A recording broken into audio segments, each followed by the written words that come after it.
Ok, bueno, hoy continuamos. Esta es la clase 7 del Nuevo Testamento. Es la quinta entrega que hacemos ya de la cuarta, perdón, del Sermón del Monte. Eh, a ver, vamos a compartir. Voy a compartir acá.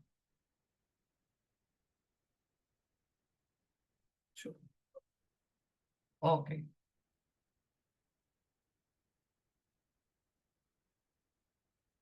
vamos viendo ya la pantalla todos, sí. Sí, Bueno, ok, listo. Bueno, continuamos hoy con el Sermón del Monte y el versículo para que reflexionemos en esta semana es la cita, casi la última ya del capítulo 7, casi el último versículo, está al final del capítulo 7, que nos dice que por tanto el que me oye y hace lo que yo digo es como un hombre prudente que construyó su casa sobre la roca. Si continuáramos leyendo pues los demás versículos de ahí de esa parte hasta el versículo 26, Jesús les está explicando que a los discípulos y a todos los que están oyendo, porque forma parte, este versículo forma parte del Sermón del Monte, nos está diciendo a todos nosotros que si escuchamos lo que Él nos dice, ¿sí? Que si escuchamos lo que Él nos dice y hacemos lo que Él nos está diciendo, nos compara con ese hombre prudente que construye una casa sobre la roca, porque si la construye, dice, sobre arena o sobre terreno no fijo, viene cualquier tormenta y se la puede llevar. Entonces esas tormentas las está asociando ahí a qué, a cualquier situación difícil que nosotros veamos, cualquier situación, problemas que tengamos, cualquier situación difícil o suave que llegamos a tener, dependiendo de cómo esté cimentado nuestra, nuestra, nuestra palabra en nuestro Señor Jesucristo, como Él nos haya logrado transformar a nosotros, depende del resultado que nos lleve esas pruebas o esas, como Él los asemeja, esas tempestades que si estamos bien firmes, como lo indica ahí, sobre cómo se construye una casa en una roca, pueden venir muchos vientos, muchas tormentas, y sí, nos podrán hacer daño, pero permanecemos firmes y con fe en nuestro Señor Jesucristo. Sí, entonces dice, reflexionemos esta semana en este mensaje. Él no está diciendo que no vayamos a tener pruebas, que no vamos a tener dificultades. Él lo que nos está diciendo es que escuchemos a Él y hagamos lo que Él nos da a través de todas las enseñanzas. No en vano, creo yo, que está prácticamente es el último, la última enseñanza que Mateo coloca en el Sermón del Monte, y es una metáfora que hace Jesús, una comparación, un símil de cómo estar fortalecida nuestra vida si ella se basa en la palabra de Dios. Sí. Reflexionemos en eso, familia. Bueno, sigamos. Para hoy tenemos del capítulo 6 del 1 al 18, y aquí vamos a ilustrar tres aspectos que son las limosnas, la oración y el ayuno. En esas tres componentes Jesús nos habla de esas tres situaciones: limosnas, oración y ayuno. Entonces, en cuanto a las limosnas y el ayuno, enfatiza que no se debe ser como los hipócritas, es decir, que o demos limosna o ayunemos, pero para que los demás nos vean, ¿sí? Recuerda que también lo vimos parte de la semana pasada. Entonces, que lo tenemos que hacer es en la intimidad con el Señor, entregándole a Él, orándole a Él, o leemos sin que nos tenga, sin que lo hagamos a la luz pública. Uy, yo ayudé a aquel, yo ayudé a aquel otro, yo di esto, yo di aquello. No, el Señor, lo que demos en el secreto, lo que hagamos en secreto, Él nos recompensará. Dice, lo leímos la vez pasada. ¿Sí? Y lo otro es que debe ser en secreto ante Dios, como decía ahora, no esperando que nos miren. Por eso los compara con, ¿por qué los comparaba con los hipócritas? Porque eso era lo que hacían los fariseos, se paraban en las esquinas a orar, a orar, a orar, para que la gente los viera y para que dijeran, uy, qué tan piadoso es aquel señor, uy, qué tan piadoso es aquel, ¿sí? Pero en sus hogares, en su intimidad, en sus situaciones personales se comportaban totalmente lo contrario. Entonces, él nos dice que no seamos como ellos, como esas personas que por fuera son una cosa y por dentro son otra persona. Y finalmente, que siempre nuestro Padre nos recompensará. Siempre lo que ve en secreto, Él nos va a recompensar. Ahora, no se trata de que nosotros le hagamos las cosas pensando que siempre el Señor nos va a recompensar. No, nosotros las tenemos que hacer es de corazón, no esperando que recibamos siempre una recompensa de Él. Recordemos que Él conoce nuestro corazón. ¿Sí? Nuestra mente puede estar pensando una cosa, ay, yo voy a ayudar a aquel porque es que yo, como la palabra de Dios dice que Él me recompensará, entonces voy a ayudar porque me va a recompensar. No, nosotros siempre que ayudemos o demos o ayunemos, lo hacemos de corazón, porque nos nace hacerlo, no porque nos lo imponen, porque nos lo obligan o porque o para que nos vean. No, lo hacemos es de corazón, ¿sí? Porque lo hacemos es como, se dice como en gratitud hacia el Señor por todo lo que Él nos da, por todo lo que Él nos brinda, por la protección y sobre todo por la vida eterna, porque ya nos redimió de nuestros pecados, nos perdonó de todos nuestros pecados.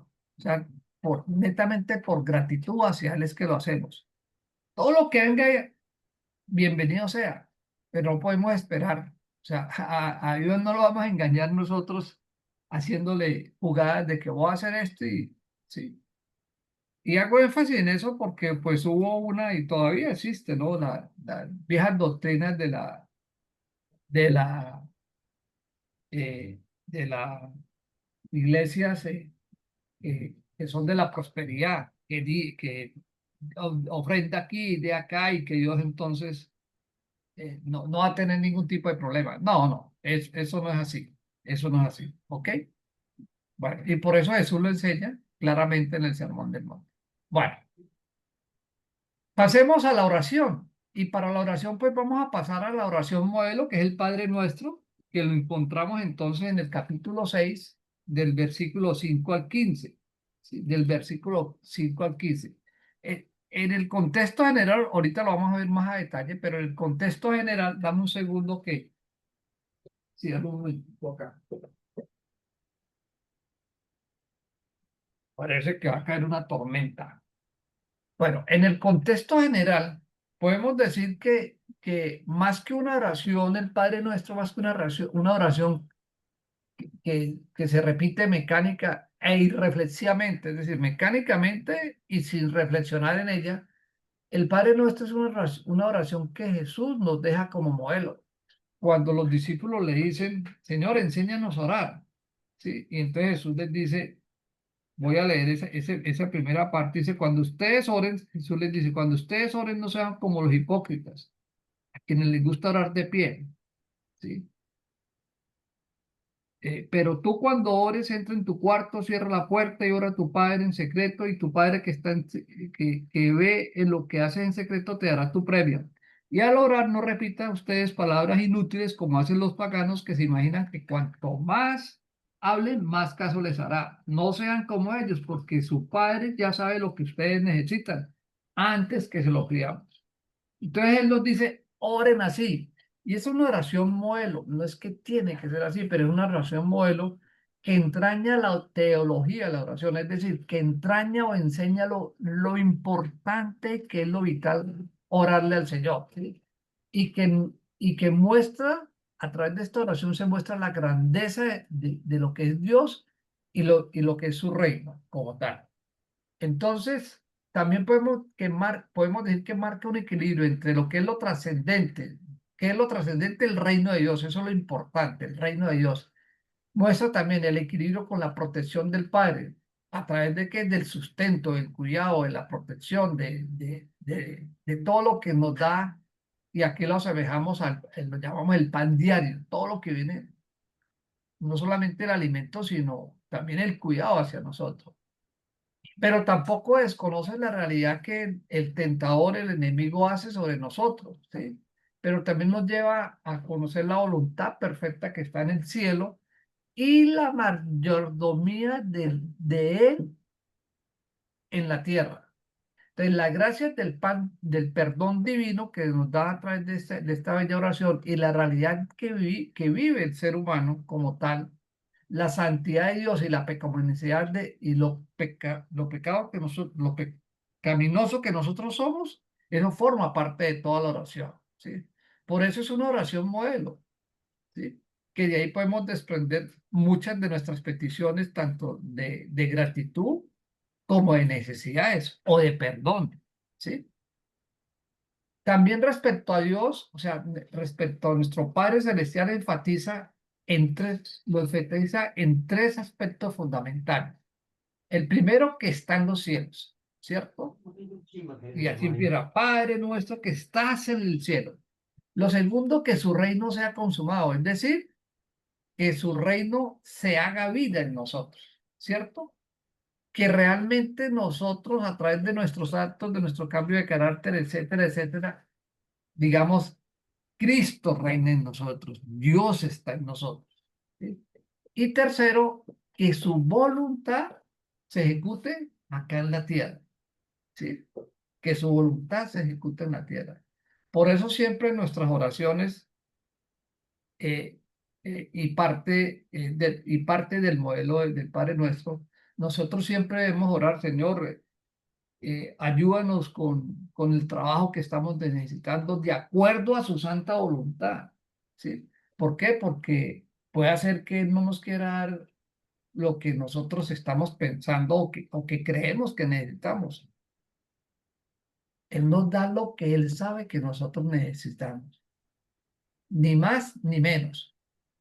Y como, bueno, los que pudieron ver y estar en la prédica del sábado, yo hablaba sobre los consejos en la parte del consejo normalmente las respuestas de Dios no son como nosotros las queremos o las esperamos. Y que Él siempre nos da, tiene tres opciones de respuesta hacia nosotros, sí, no o espérese. Pero siempre depende de Él. ¿Sí? Nosotros podemos pedir todo lo que queramos, pero es su voluntad la que está sobre nosotros. ¿Ok? Ahora, eso en cuanto a Dios. Ahora, en cuanto al hombre como tal, destaca dos peticiones sustanciales de nosotros. Una, el alimento del cuerpo como tal y que alimente también nuestro espíritu. Y eso lo leemos en el 6:11. Danos hoy el pan que necesitamos, o sea, el alimento. ¿Sí? Y en el 6:12 dice, pero perdónanos el mal que hemos hecho, así como nosotros hemos perdonado a los que nos han hecho mal. Es decir, perdonar alimenta nuestro espíritu. El que perdonemos nosotros a quien nos ofende es una forma de alimentar nuestro espíritu, de darnos sanidad, de darnos tranquilidad, de descansar, de quitarnos una carga de encima si nosotros perdonamos a una persona. Y eso quiere decir que la provisión material de Dios por gracia y necesidad ya es nuestra. O sea, nosotros no tenemos que rogar, sino es porque por mérito de Él ya nos la dio, ¿sí? Y Él conoce que nosotros lo necesitamos. Y él también sabe que tiene que ser diaria como se la dio cuando sacó al pueblo judío, lo sacó de Egipto y los tuvo 40 años en el desierto y los tuvo a punta de maná. Y no solamente el alimento, sino el sustento material. Es increíble que dice la Biblia que ni el calzado se les dañó.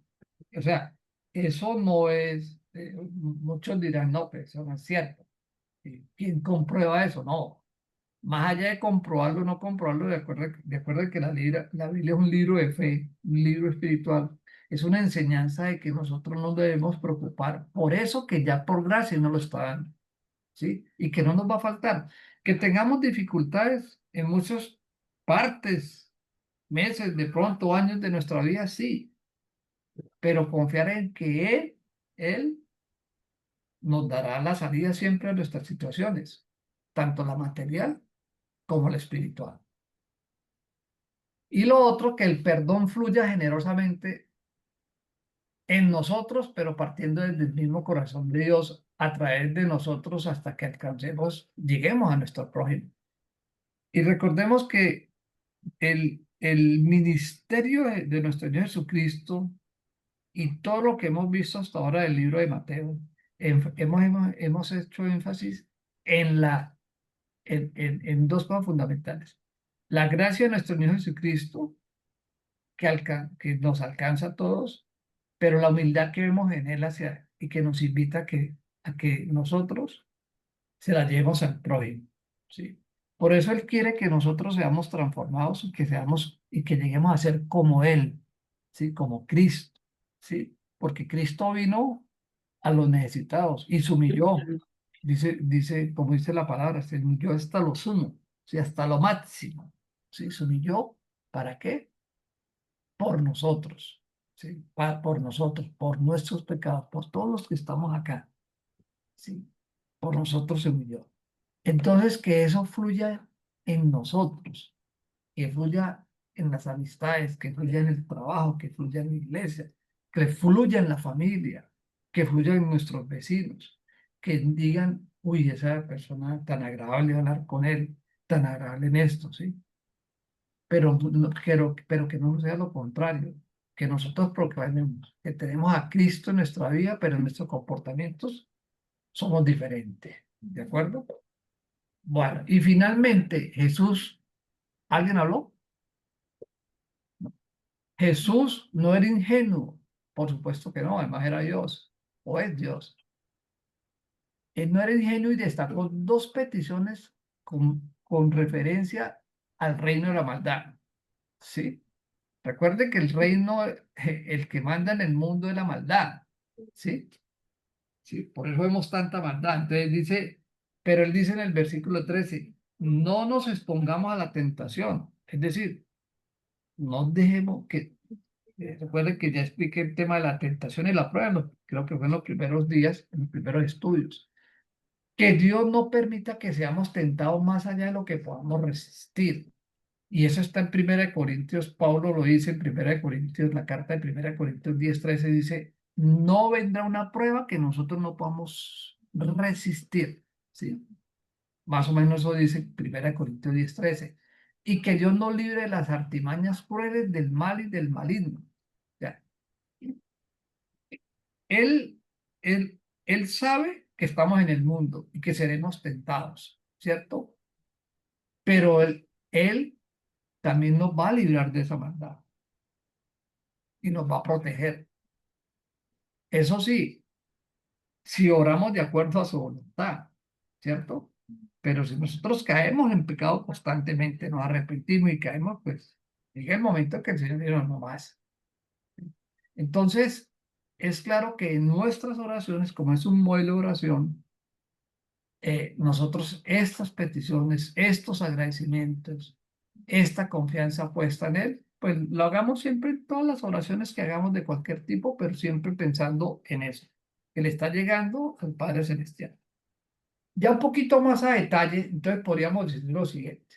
Cuando vamos al detalle, lo primero, repitiendo un poquito, diríamos que tristemente el repetir las mismas palabras a veces pueden convertirse en una especie de mantra o de fórmula mágica que tiene cierto poder en sí misma. Entonces, por eso en el versículo 7 dice, y al orar no repitan ustedes palabras inútiles como la hacen los paganos. O sea, Jesús es muy fuerte con eso, ¿sí?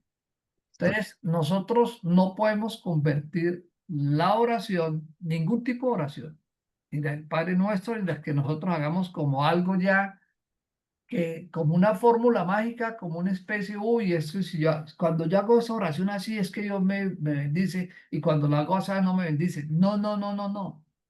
Recuerde, yo insisto en eso. El Señor ve nuestros corazones. Él nos conoce mejor que cualquier otro. Él conoce absolutamente todo de nosotros. Entonces, no, nuestras oraciones siempre tienen que salir del fondo de nuestro corazón, de gratitud, de perdón, de arrepentimiento, ¿sí? Y él lo conoce y él sabe, ¿sí? Pero no hacer de eso una fórmula mágica que si oro así, oro así, entonces me va a bendecir o no me va a bendecir. No, no es así. Pero ¿qué nos lleva, cierto? Entonces, una fórmula mágica no debe ser, no debe ser así, que tiene cierto poder en sí misma, pero que no lleva a la intimidad realmente con el Padre, sino por el contrario nos puede alejar, ¿sí? No lleva al fortalecimiento de la relación que debemos tener con Él y no va a transformar nuestras vidas, ¿sí? De esa manera no podemos llevar la oración. Entonces veamos lo siguiente ya un poquito a detalle en el Padre Nuestro. Entonces el Padre Nuestro, primero hay un reconocimiento agradecido de nuestra condición de hijos. Entendemos que no solamente somos criaturas. Entonces, cuando el Padre Nuestro decimos Padre Nuestro, pa- Padre, en el versículo 9 dice, Padre Nuestro que estás en el cielo. O sea, Padre Nuestro, estamos diciendo otro Padre Nuestro, es decir, nosotros ahí le estamos dando un reconocimiento de que somos sus hijos. Y eso está claro en Juan 1:12. Si quieren, vayan mirando en sus Biblias, yo lo leo acá, Juan 1:12, donde dice, pero a quienes lo recibieron, óyelo bien, porque hay una condición fundamental, ¿sí? Dice, pero a quienes lo recibieron y creyeron en él, les concedió el privilegio de llegar a ser hijos de Dios. Pero quienes lo recibieron, ¿a quién? ¿Y en quién creemos? En Jesús, ¿no? A quienes recibimos a nuestro Señor Jesucristo en nuestras vidas y creemos en Él, Dios, o sea, el Padre nos da la condición de ser sus hijos.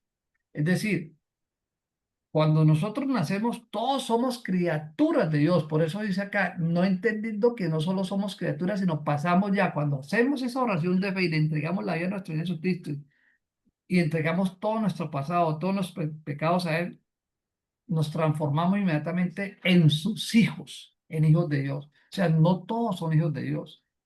Solamente, repito, y insisto en eso, y está clarísimo ahí en Juan 1:12, ¿sí? Juan 1:12 es una de las citas de mayor contenido teológico de toda la Biblia.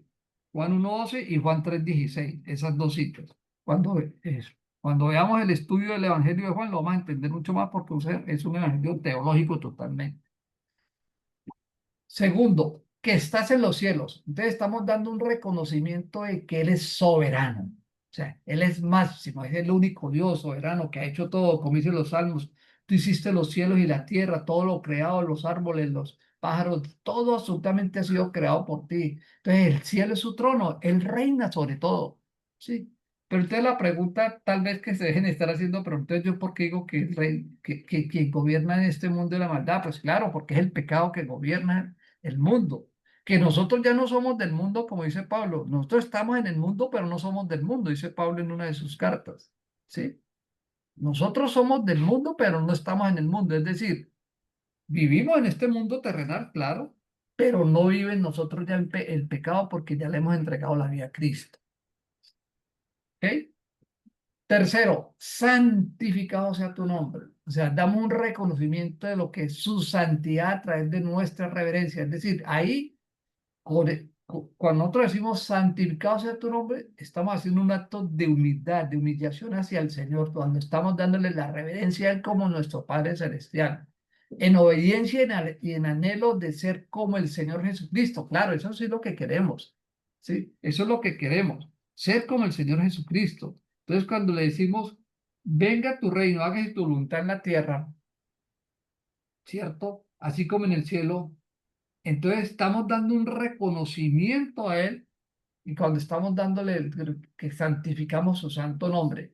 Voy a leer primera carta de Pedro 1:13-16 para que veamos lo que nos enseña Pedro allí. En esta corta carta son dos cartas de Pedro, primera de Pedro y segunda de Pedro. Pero en la primera, capítulo 1 del 13 al 16, el apóstol Pablo escribe, dice, por eso estén preparados y usen de su buen juicio. Pongan toda su esperanza en lo que Dios en su bondad les va a dar cuando Jesucristo aparezca. Como hijos obedientes, o sea, ya como hijos nosotros obedientes. No vivamos conforme a los deseos que tenían antes de conocer a Dios. Al contrario, vivan de una manera completamente santa porque Dios que los llamó es santo. Pues la escritura dice, sean ustedes santos porque yo soy santo. Entonces mira que el anhelo de ser nosotros como Jesucristo nos lleva a nosotros a un gran reto, digo yo, a un gran desafío, a que nos dejemos moldear por el carácter de Cristo en nosotros. Y eso solamente lo logramos en la medida que vamos estudiando cada vez más la palabra, vamos dejando que el Espíritu de Dios obre en nosotros, en nuestro comportamiento, en nuestra vida diaria, dejarnos transformar, ¿sí? La obra la hace Él. Y cuando a nosotros nos cueste trabajo cambiar en algo, en partes de nuestro carácter o situaciones que nosotros sabemos que no estamos orando bien, pues le tenemos que orar a Él en humildad, de Padre, no soy capaz de, yo no, ya no soy capaz voy a poner un caso extremo, voy que yo tengo la fobia de robar. Y nada, que yo ya soy cristiano y nada que me puedo quitar el fobia, pues yo me tengo que humillar ante el Señor y dice, Señor, yo quiero dejar de robar, pero es que la carne me impulsa a robar porque es una enfermedad que tengo, una manía, lo que sea. Señor, ayúdeme. Y de seguro que Él le va a quitar eso, ¿sí? Así como han llegado fumadores de todo tipo, drogadictos a los caminos del Señor, pecadores, asesinos, todo lo que sea, y le han entregado su vida al Señor de corazón. Él nos cambia. Él nos cambia porque Él quiere que todos seamos como su Hijo nuestro Señor Jesucristo. Cuarto, que venga tu reino. Entonces el Señor Jesucristo dice que viene otra vez por nosotros y por supuesto que anhelamos su venida, todos anhelamos su venida, ¿sí? Todos anhelamos la venida de nuestro Dios Jesucristo. Dice, venga tu reino, hágase tu voluntad en la tierra como así como en el cielo. Entonces el Señor Jesucristo va a venir otra vez por nosotros, claro. Ay, recuerden que cuando Él se va, en Hechos capítulo 2 el día Pentecostés, Él se va y dice, les conviene que yo me vaya y les dejo el Espíritu Santo, ¿cierto? Pero Él promete volver, ¿sí? Él promete volver por su iglesia y eso es lo que estamos esperando. Y en Mateo 24 lo dice claramente, cuando los discípulos le preguntan a Él, y Señor, ¿usted cuándo volverá? ¿Cuándo será ese día? Él dice, no, solamente mi Padre es el único que lo sabe. Entonces, cuando alguien en alguna iglesia, en alguna parte, no, es que Jesús viene dentro de un año, no le crean, ese es un falso profeta. Pero es otro tema que cuando lleguemos a ese capítulo de Mateo 24 lo vamos a explicar bastante bien. Pero ahorita quedémonos que anhelamos su venida, sí, claro. Cada vez la maldad del mundo es mayor, si todo lo que estamos viendo alrededor, pues obviamente uno sufre por eso, de alguna manera, ver tanta maldad, tantos, todo lo que uno pasa, tantas guerras en todos los países, tanta desigualdad social, todo lo que vemos. Entonces, creo que anhelamos que Jesús venga, porque dice la palabra que Él vendrá y gobernará juntamente con toda su iglesia, o sea, con nosotros por la eternidad. Entonces, eso lo anhelamos. Siguiente, hágase, Señor, tu voluntad, como la hace en el cielo, pero también hágala acá en la tierra. Evidentemente aquí en la tierra no se cumple a plenitud la voluntad de Dios. O sea, hoy en día todavía no se está cumpliendo la voluntad de Dios en su plenitud, ¿sí? Pero en el reino sí, sí. O sea, cuando estemos allá, sí se va a cumplir totalmente su voluntad, ¿cierto? Y por eso es que eso es lo que debemos anhelar. La pregunta que se hace acá es, ¿la estamos? O sea, Manuel Delgado, la anhelo. Yo esperaría que todos los que estemos acá digamos lo mismo. Sí, yo anhelo que se haga la voluntad aquí en la tierra y que el reino llegue pronto. Y eso es lo que anhelamos, para que se acabe tanta desigualdad. O sea, cuando hablemos de esa parte vamos a entrar un poquito más en eso. Bueno, el pan nuestro de cada día, dádnoslo hoy. Entonces ahí claramente que se refiere a todas nuestras necesidades, reconociendo que Él es el proveedor, el sustentador, el dador de todo lo que tenemos, ¿sí? Eh, reconociendo que nosotros lo que tenemos y lo que somos no es porque somos buena gente o porque somos inteligentes o porque hemos tenido el privilegio de estudiar, educarnos o una u otras cosas, o porque tenemos un buen trabajo o porque... No, es porque el Señor nos lo da. Es su voluntad habernos lo dado, ¿sí? ¿Qué es lo que tenemos que hacer ahora? Darle la gratitud a Él y ser diligente responsablemente administrando lo que nos da. Mire, mis hermanos, nosotros somos administradores de todo lo que Él nos ha dado. Y como administradores tenemos que ser excelentes administradores de todo lo que Él nos ha dado. Si nos ha dado un esposo, pues tenemos que ser buenos administradores del hogar, ¿sí? No solamente en la parte sentimental, en la parte material, sino en la parte espiritual también. Si tenemos un trabajo, pues qué bueno darle gracias todos los días por el trabajo que sufrimos, que tenemos un jefe, mejor dicho, que nos odia o lo que sea. No, no, pues por alguna razón será lo que tenemos que darle gratitud siempre en nuestros actos al Señor por lo que tenemos.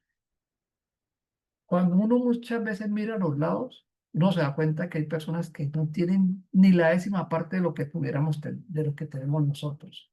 Y de pronto viven más felices que nosotros. O lo contrario, cuando uno ve que hay mucha gente que tiene miles y millones de temas materiales, hablando de dinero, de cosas, de bienes, y probablemente son más infelices que nosotros que tenemos muy poquito materialmente. ¿Por qué? Porque en nosotros vive Cristo y en ellos no vive Cristo. En nosotros vive la felicidad, el gozo, la alegría. En las otras personas vive el sufrimiento, la amargura, la tensión, los problemas. Claro, yo no estoy diciendo que la plata sea mala. No, no, por supuesto que es importante. Pero el problema es cuando la gente pone toda su confianza y todo su amor y todo ahí en el dinero, en las cosas materiales. No, nuestra confianza plena en gratitud, y en obediencia la tenemos que dar es al Señor, ¿sí? Entonces, por eso nuestro pan, cuando decimos nuestro pan, nuestro de cada día, no lo dice, se refiere a que nuestras necesidades están siendo suplidas por Él, pero igualmente debemos darle gracias por eso, todos los días. No nos cansemos de darle gracias a Él, porque Él nunca se va a cansar que le demos las gracias. No, no, no. Si lo hacemos de corazón, para Él llega como olor fragante. Hay unos salmos que lo dicen así. Bueno, y perdónanos nuestras ofensas, nuestras deudas y ofensas. Ahí que estamos haciendo, estamos reconociendo nuestra condición frágil de pecador, así como nosotros perdonamos a nuestros deudores. Entonces, esto es una actitud de perdón, ¿sí? Porque dice el versículo 14, porque si ustedes perdonan a otros el mal que le han hecho, tu Padre que está en los cielos lo perdonará también ustedes, pero si no perdonan a otros, tampoco tu Padre les perdonará a ustedes sus pecados. Entonces, aquí la invitación que Él nos hace es, perdonemos. Ya lo vimos llamar al prójimo como a nosotros mismos, ya lo vimos en clase pasada. Entonces aquí Él nos invita es a eso, a tener una actitud, a tener una actitud total de perdón y que perdonemos a quienes nos ofenden.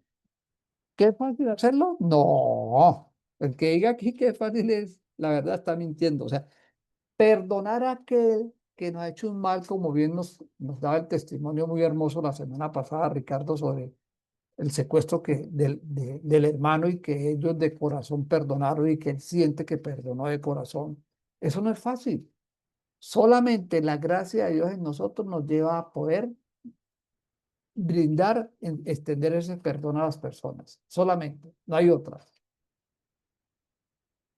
Y finalmente nos dice, nos advierte que no nos dejes caer en tentación, ¿sí? Entonces, reconocer que por nuestra naturaleza carnal, del viejo hombre que siempre estará viviendo una partecita de nosotros en la medida que vamos creciendo espiritualmente, tendemos a caer en tentación, ¿sí? Podemos caer en tentación.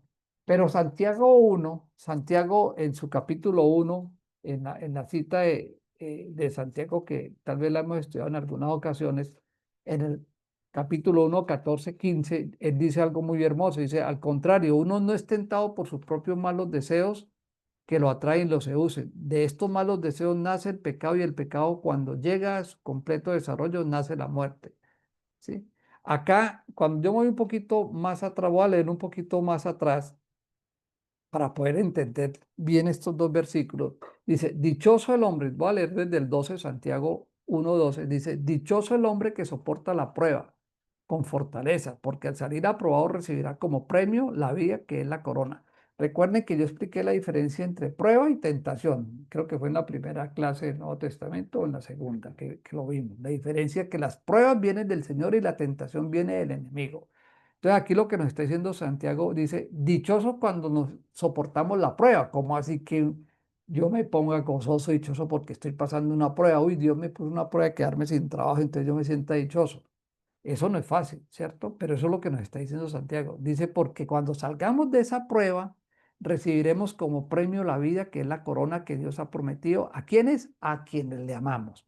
Y seguidamente en el versículo 13 dice, cuando alguno se sienta tentado, que es lo que estamos hablando aquí en el Padre Nuestro, se sienta tentado a hacer lo malo. Y fíjate que cuando habla ahí de tentado ya nos referimos al enemigo que nos está tentando. Cuando nos sentamos tentados a hacer lo malo, no piense que es tentado por Dios. Ahí está clarísimo. Dios no es el que nos tienta es el enemigo. Porque Dios ni siente la tentación de hacer lo malo, ni tienta a nadie para que lo haga. Y yo eso muy claro porque a veces ha habido confusión en algunas enseñanzas de que Dios nos tienta, ¿no? El que tienta, que quede muy claro, es el enemigo. Eso lo enseñamos, ya me acordé, cuando Jesús es tentado, ¿recuerdan? Fue en la segunda clase. Dice, al contrario, uno es tentado, pero es por sus propios malos deseos, es decir, por mi parte carnal, por mi parte pecaminosa que todavía no ha muerto a mí, esa partecita, entonces yo soy tentado en eso probablemente. Pero Dios, ¿qué hace? Dios me coloca a mí pruebas que me lleven a eso para yo poco a poco ir venciendo eso que me está tallando a mí, que todavía no me cuesta trabajo dejarlo. Algo sencillo, puede que no sea pecado, dirán algunos, que yo tengo la costumbre de llegar tarde a toda cita que me pongan. Pues eso no está bien. Pues no podría decir eso no es pecado. ¿Pero qué es? Eso está enseñándole a la persona que yo soy una persona desordenada, que yo soy una persona irresponsable porque dejar mal a alguien que está cumpliendo una cita, que pusimos una cita y yo le quede mal, pues estoy haciendo mal ante esa persona. Algo muy sencillo. Entonces, si yo tengo esa costumbre por decir algo, pues yo tengo que decirle, Señor, ayúdeme porque yo quiero ser, ayúdeme. Y Él a través de su Santo Espíritu nos va a empezar a ayudar para que podamos ese pequeño detalle corregirlo.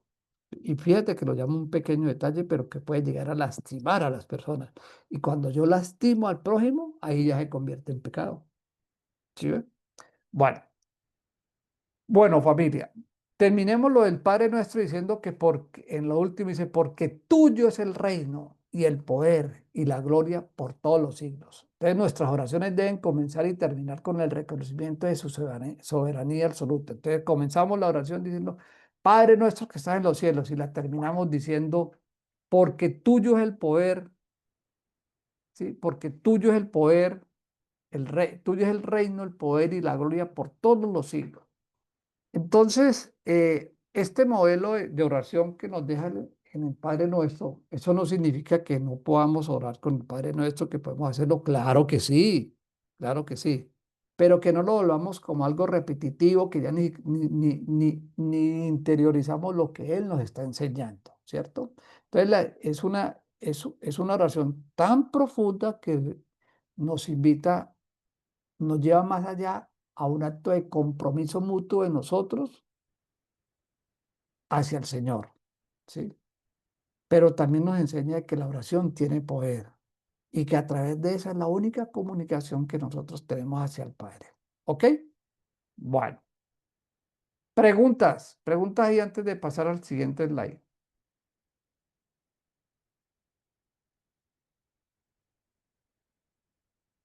Bueno, sigamos. Bueno, ahora, ay, perdón. Viene una parte que voy a dejar de compartir acá un momentico, ¿sí? Que vimos la semana pasada muy rápido, pero que yo quisiera ahondar un poquito, que es cuando hablamos de la limosna y el diezmo, ¿se acuerdan? Nosotros en la clase pasada, recuerden que la oración, la oración, el ayuno y la limosna forma parte del capítulo que es del Sermón del Monte, de todo lo que es la piedad. O sea, la piedad se sintetiza en las limosnas, en la oración y en el ayuno. Pero cuando se habla de la limosna, yo quisiera hacer una pregunta, si todos tienen claro cuál es la diferencia que tenemos entre limosna y ayuno, perdón, entre limosna y diezmo, entre limosna y diezmo. ¿Todos tienen claro la diferencia? Sí, claro, limosna es algo que yo doy a alguien como de lo que me sobra, ¿no es cierto? Y, y el diezmo es el 10% de lo que me gano. ¿Ok? ¿Alguno otro tiene otra apreciación? ¿Otro significado, perdón?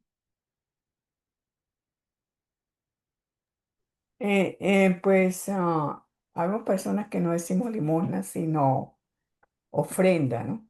Ujú.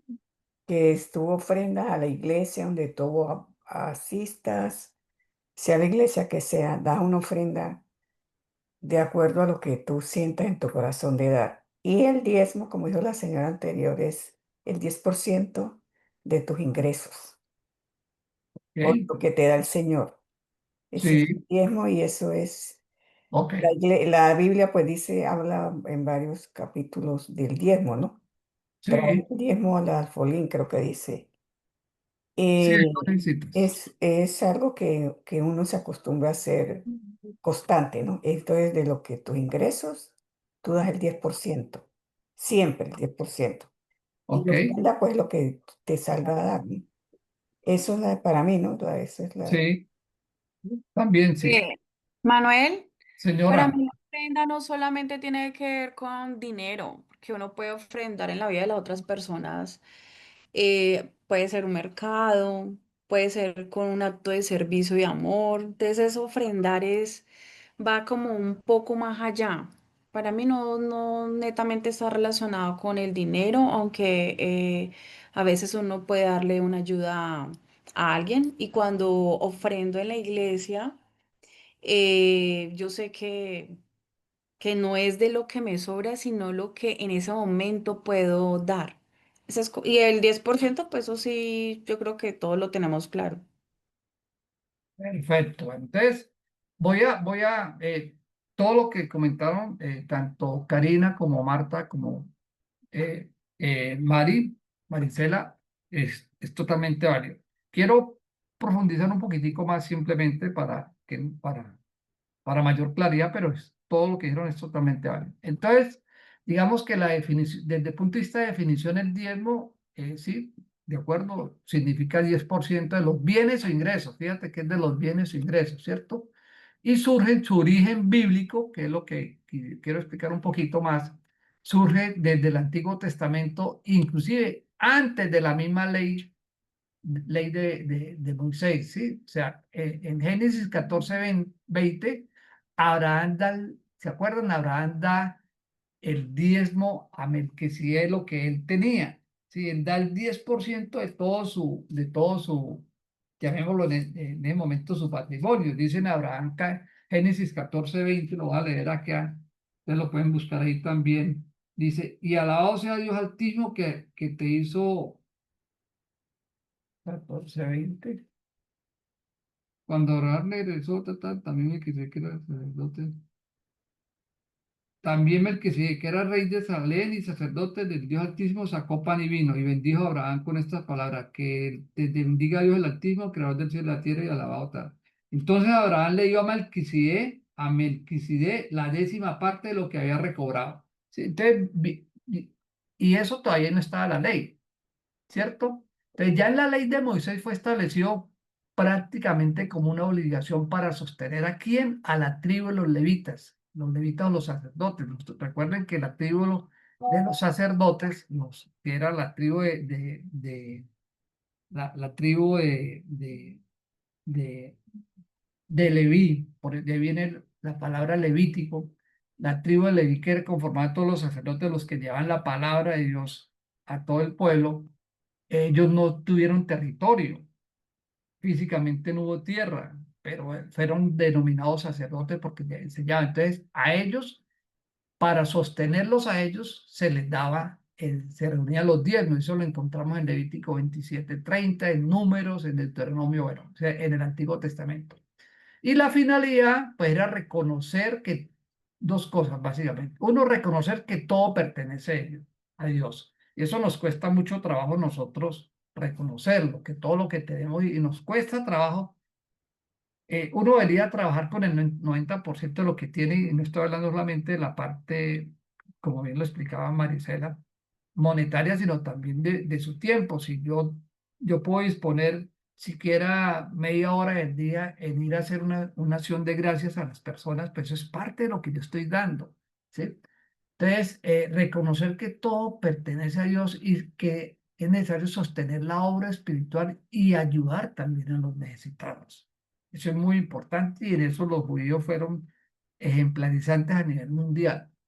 Y ya en el Nuevo Testamento, Jesús menciona el diezmo en Mateo 23:23, ya lo veremos allá, pero hace énfasis en que no debe hacerse olvidando lo más importante. Fíjate acá, y aquí nace el concepto de limosna, que es la justicia, la misericordia y la fe, ¿sí? Y en las cartas de Pablo, entonces, no impone el diezmo como una ley, es decir, no es que usted tiene que dar el 10% porque si no, mejor dicho, sino que recalca la ofrenda voluntaria y generosa, ¿sí?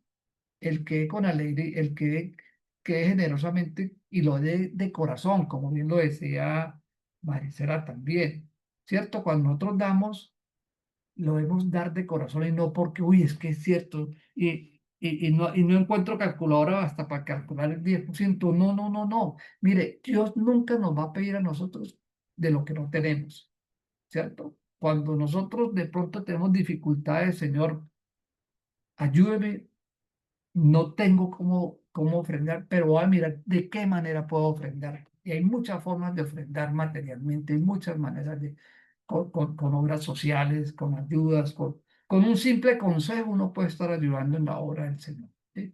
Entonces, teológicamente, el diezmo refleja la administración, la obediencia y el reconocimiento de la soberanía de Dios sobre todas nuestras posesiones. Eso es lo más importante de la definición del diezmo, que ahí reconocemos que Dios es el dueño de todo, digámoslo así de sencillo, que Dios es el dueño de todo y que nosotros somos sus administradores y como buenos administradores pues debemos de dar a Él lo que a Él le corresponde. Ahora, la limosna, por definición, es una donación voluntaria, limosna u ofrenda. Entonces es una donación voluntaria para ayudar a quién? A los necesitados, a los menos favorecidos, ¿cierto? Para ayudar. Y en el Antiguo Testamento se pide cuidar al extranjero, al huérfano, a la viuda, ¿cierto? Eso en Deuteronomio, voy a leer Deuteronomio 15, del 7 al 11, pues ahí nos está diciendo parte de eso, Deuteronomio 15, del 7 al 11, Deuteronomio 15, del 7 al 11 nos dice, del 7 al 11 nos está diciendo que si hay algún pobre entre sus compatriotas en algunas de las ciudades del país que el Señor tu Dios te da, no seas inhumano, ni le niegues tu ayuda a tu compatriota necesitado. Al contrario, sé generoso con él y préstale lo que necesite. No des lugar en tu mente a este malvado pensamiento. Ya está cerca el año, bueno, aquí ya viene lo del año séptimo, que es una parte de la ley también, el año en que se perdonan las deudas. Entonces, cada 7 años había que perdonar las deudas, había que dejar las tierras quietica para que después volviera a producir bien. Y sigue acá diciendo, y entonces ponga mala cara a tu compatriota que se halla en la pobreza y no le prestes nada, porque él clamará contra ti al Señor y tal acción se te contará como pecado. Debes ayudarlo siempre y sin que te pese. O sea, hay que hacerlo con alegría de corazón, porque por esta acción el Señor tu Dios te bendecirá en todo lo que hagas y emprendas. Nunca dejará de haber necesitados en la tierra, o sea, siempre, y Jesús, cuando Judas, por allá eso lo vamos a ver, cuando Judas quiso vender que por qué la mujer le derramó el frasco de alabastro de perfume a Jesús en los pies. ¿Se acuerdan lo que dijo Judas? "Ay, pero ¿por qué lo derramó? Debimos haberse dado a los pobres". ¿Sabes qué es la respuesta de Jesús? Pobres vas a tener toda la vida, Es decir, hay muchas formas de ayudar. Entonces debes ayudarlo siempre sin que te pese, porque por esta acción el Señor tu Dios te bendecirá en todo lo que hagas y emprendas. Nunca dejará de haber necesitados en la tierra, y por eso yo te mando que seas generoso con aquellos compatriotas tuyos que sufran pobreza y miseria en tu país. Por supuesto que aquí se está refiriendo al pueblo judío, que era el pueblo de Dios en ese tiempo, como hoy lo somos nosotros, el pueblo de Dios. Entonces mira que nos demanda a nosotros también ayudar al necesitado, ¿cierto? Entonces, en el Nuevo Testamento Jesús enseña a dar limosna en secreto y que no seamos vistos. Ya lo leímos en Mateo 6, 1, 4. Pero también nos habla del amor práctico hacia el necesitado. Y eso lo vemos en Lucas. ¿Se acuerda lo del buen samaritano también? Y se acuerda quién fue el que terminó ayudando al buen samaritano, ¿no? Perdón, el que fue el que ayudó al que dejaron abandonado en la, al que dejaron abandonado y tirado, un samaritano, ¿no? No era un judío, era un samaritano como tal. Y pasó el sacerdote y no hizo nada, pasó el otro y no hizo nada. Y un samaritano sí, recuerdan esa parábola tan bonita. Bueno, y la finalidad entonces de la limosna es que expresemos nuestro amor, nuestra misericordia y compasión hacia los demás. Aquí no nos está diciendo si el demás es bueno y malo, no, hacia los demás. Ya en la tradición cristiana, la limosna es vista como un acto de caridad y justicia, como lo dijo Karina también, ¿cierto? Es un acto visto así de limosna. Teológicamente, así como ya vimos que teológicamente el diezmo representa la soberanía de Dios y que Dios es el dueño absolutamente de todo y que nosotros somos sus administradores, en el caso del diezmo, teológicamente expresa que misericordia, compasión y solidaridad de nosotros para con el prójimo. ¿Y eso qué son? Esos son frutos del amor de Dios en nosotros. Frutos del amor de Dios en nosotros. Entonces, como diferencia principal, ¿qué podríamos decir? Que el diezmo está ligado al culto de Dios como tal y al sostenimiento de la obra espiritual, ¿cierto? Por eso es el ejemplo es con los levitas, por eso es que las iglesias deben sostener al que lleva la palabra de Dios, con todas las de la ley, o sea, legalmente con todas las condiciones. Sí, y eso fue originalmente así, fue normativa en Israel. Y la limosna está ligada ¿a qué? Al amor al prójimo, a la ayuda social y que es voluntaria según ya la generosidad o corazón de cada uno de nosotros. Yo diría, si ustedes me preguntan, entonces, ¿cuál hacemos? No, hagamos las dos, así de sencillo, pero siempre de corazón y no por obligación, como dice la palabra, como dice la palabra, como algunos tienen por costumbre. El día que nosotros demos por obligación, estamos cometiendo un pecado. Así de sencillo porque no lo estamos haciendo de corazón. ¿Ok? ¿Clarísimo? Perdón, Manuel, pero en la Biblia aparece la palabra limosna en algún... Ofrenda, Ah, ofrenda aparece. no, limosna. De pronto limonda, no sé, tendría que averiguar, mirar de pronto en algunas versiones puede ser que aparezca limonda, tendría que mirar. Hoy vamos a mirar a ver, pero probablemente aparezca limonda, sea un sinónimo, pero sí aparece ofrenda, de hecho lo acabamos de leer en Deuteronomio, ¿sí? O Jesús también lo emplea, ¿sí? Pero noten la diferencia fundamental. El diezmo es para la obra del Señor, ¿sí? Obviamente, Dios material, Dios no necesita, a Dios no le podemos dar en efectivo dinero ni una canasta de mercado. Pues, no, pero es a través de la iglesia que se hace, que es Sí, la sí aparece la representación. palabra Sí aparece la palabra limón, acaba de decir aquí mi... en Mateo 6:2, en Lucas Ah, Mateo, claro. 8:41, en Hechos 3:2, en Hechos 3:2. En Hechos 3:2 aparece porque así se compartía, ya me acordé, claro. Todos compartían el pan y traían la limosna para ellos, para ellos, ¿sí? Pero el diezmo es para sostener la iglesia Vea, a quienes trabajan en la obra del Señor. estaba cuando Pedro y Juan entran al templo, había gente que les rogaba que les diesen limosna. Ah, bueno, y seguramente esos que entraron al templo pues todavía no eran cristianos, era ¿Hechos gente qué, que perdón? ¿Hechos 3:2? necesitaba. ¿Cómo? ¿Hechos qué? Hechos 3, Hechos 3:2, Hechos Hechos 10:2 3:2, 10:2 y 24:17. y 24:17. En el chat coloqué lo que dice, Lo que significa, ajá, limosna, que sí, es, tiene misericordia. ajá, Sí, lo que leí yo ahora es una ayuda voluntaria que sea a una institución o a una persona por caridad, sin esperar nada a cambio. Lo mismo, mire, Dios siempre va a ver nuestro corazón. Sí, yo voy a ir a ayudar a aquel porque es que Dios me va a comprar lo que hablábamos anteriormente. No, no, Dios conoce el corazón. Qué bueno que uno pueda, obviamente, ya cuando nacen nosotros totalmente y tenemos claridad de lo del diezmo, uno lo hace con mucho amor, con mucha, ¿sí? Y como les digo, Jesús lo dijo claro, dijo, no es obligación, ¿cierto? Pero cuando yo estoy convencido de que todo lo que tengo me lo da Dios, tenga la certeza que de mi corazón sale ese deseo de darle a Él. ¿Sí? Bueno, familia, son las 8:30. Prácticamente ya terminamos lo del Sermón del Monte. Yo miraré si tenía preparado un resumen de lo que era el Sermón del Monte. Miraré si la semana entrante lo vemos o arrancamos ya con el siguiente. Vamos avanzando ya en Mateo y ya vamos entrando de pronto a las parábolas de Mateo. ¿Ok? Bueno, terminemos orando. ¿Alguna oración en especial que quiera que la vinculemos acá? ¿Alguien? ¿Oremos por algo especial? Joanny por aquí tiene una petición. A ver, Jovi.